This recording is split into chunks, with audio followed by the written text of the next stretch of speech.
우리가 너무나 잘 아는 탕자의 비유. 그런데요, 이 익숙한 이야기 속에 하나님을 기쁘시게 하는 아주 놀라운 세 가지 비밀이 숨겨져 있다는 거 혹시 알고 계셨나요? 오늘 감용훈 목사님의 깊은 통찰을 통해서 그 비밀을 하나하나 파헤쳐 보겠습니다. 어떻게 하면 하나님을 기쁘시게 할 수 있을까? 우리 신앙인이라면 누구나 한 번쯤은 품어봤을 질문이죠. 뭔가 거창하고 특별한 노력이 필요할 것만 같은데요. 놀랍게도 그 해답은 2000년 전 예수님이 들려주신 아주 익숙한 이야기 안에 고스란히 담겨 있습니다. 자, 지금부터 그 세 가지 열쇠를 함께 찾아보시죠. 자, 첫 번째 비결은 바로 자녀답게 구하는 것입니다. 근데 이게 참 아이러니한데요. 이 중요한 열쇠를 발견하게 되는 장면이 우리가 보통 이 이야기에서 가장 큰 문제라고 생각했던 바로 그 지점이라는 겁니다. 네, 바로 이 대목입니다. 둘째 아들이 아버지에게 한 요구죠. 딱 들어보면 어떠세요? 굉장히 무례하고 심지어 탐욕스러워 보이기까지 하는 그런 요청입니다. 자, 이 지점에서 감용훈 목사님의 해석이 정말 흥미롭습니다. 보통은 이걸 큰 죄라고 보잖아요. 그런데 목사님은 이걸 완전히 다른 시각으로 보세요. 이건 죄가 아니라 자녀가 부모에게 마땅히 요청할 수 있는 권리를 행사하는 거라는 거죠. 그리고 이것이야말로 하나님께서 우리가 기도를 통해 당신께 나아올 때 사용하길 원하시는 자녀의 특권이라고 설명합니다. 근데 여기서 더 놀라운 사실이 있습니다. 아버지가 아들에게 그냥 재산만 뚝 떼어준 게 아니라는 거예요. 원문에 보면요, 헬라어로 우시아라는 단어가 쓰였는데 이건 단순한 재산, 프로퍼티가 아니라 생명 그 자체, 존재의 본질을 의미하는 단어입니다.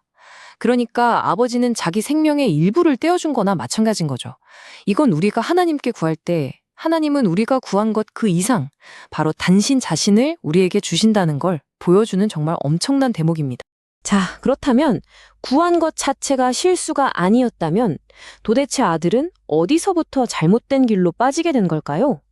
이제 두 번째 비결로 넘어가서 이야기의 진짜 문제가 무엇이었는지 한번 살펴보겠습니다. 그러니까 핵심은 바로 이겁니다. 문제는 선물을 받은 것에 있는 게 아니라 그 선물을 주신 분에게서 떠나버렸을 때 시작됐다는 거죠. 목사님은 이 먼 나라라는 게 단순히 지리적으로 먼 곳을 뜻하는 게 아니라고 설명하세요.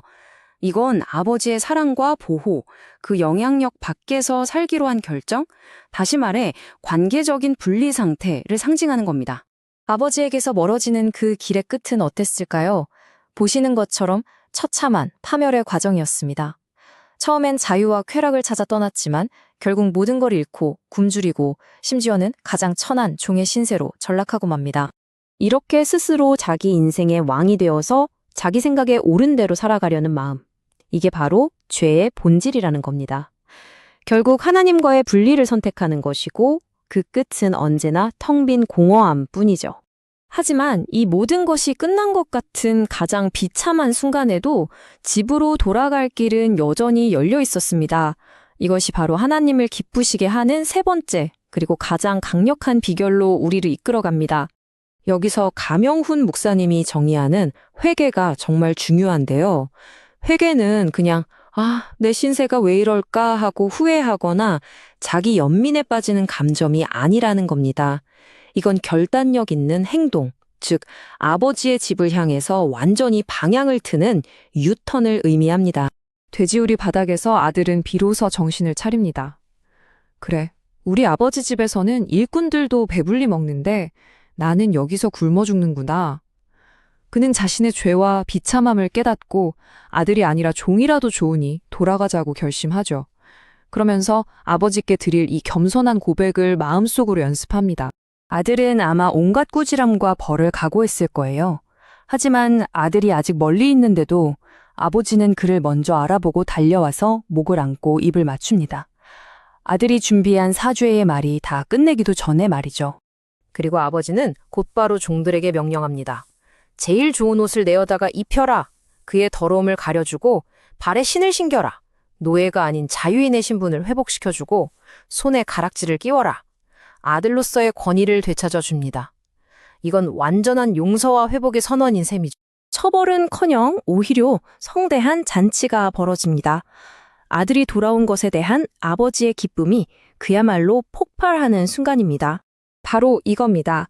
이것이 이 비유의 핵심 메시지죠. 잃어버렸던 자녀 한 명이 돌아오기로 선택하는 것. 이것보다 하나님 아버지를 그리고 온 하나를 더 기쁘게 하는 일은 없다는 사실입니다. 자, 그렇다면 이 놀라운 이야기의 해석을 통해 우리가 최종적으로 붙잡아야 할 교훈은 무엇일까요? 결국 하나님을 기쁘시게 하는 건 우리가 얼마나 완벽하게 사느냐가 아닙니다. 그건 바로 관계 그 자체에 있었던 거죠. 자녀로서 담대하게 구하고 아버지의 사랑 안에 깊이 머무르고 그리고 혹시 길을 잃었을 때 주저하지 않고 돌아오는 것. 이 끊임없는 관계의 순환이야말로 하나님이 우리에게 가장 원하시는 것의 전부입니다. 그래서 오늘 이 이야기를 마무리하면서 우리 각자에게 던져야 할 질문은 바로 이것입니다. 나는 지금 아버지의 품 안에 있는가? 혹시 지금 너무 멀리 떠나왔다고 느껴지시나요? 괜찮습니다. 돌아서기에 너무 늦은 때란 결코 없습니다. 왜냐하면 아버지는 바로 지금 이 순간에도 당신이 돌아오기만을 기다리며 저 길끝을 바라보고 계시기 때문입니다.